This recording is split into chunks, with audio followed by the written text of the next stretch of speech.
Mic சாப்பிட முடியாத அளவுக்கு சாக்லேட் வேண்டும் என்று நினைத்தான். உடனே அவனுடைய பாக்கெட்டுகளை நிரப்பினார்கள். பிறகு அவன் ஒரு கோட்டை வேண்டும் என்று நினைத்தான். ஒரு நொடியில் ஒரு கோட்டை பூமியிலிருந்து எழுந்தது.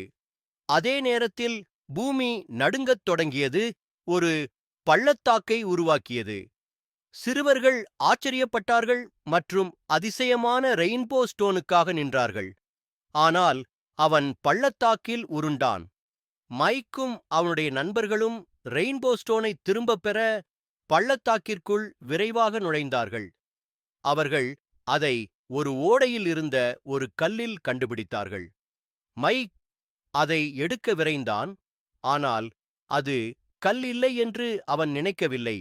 அது ஒரு பெரிய முதலை. முதலை வாயை திறந்து ரெயின்போ ஸ்டோனை விழுங்கியது. மைக் தைரியமாக முதலையின் வாய்க்குள் நுழைந்தான். விரைவில் முதலை அவனை வெளியே துப்பியது. அவர்கள் இறுதியாக ரெயின்போ ஸ்டோனை திரும்பப் பெற்றனர். ஒரு முதலை ஊர்ந்து வந்து பிறகு எழுந்து நின்றது.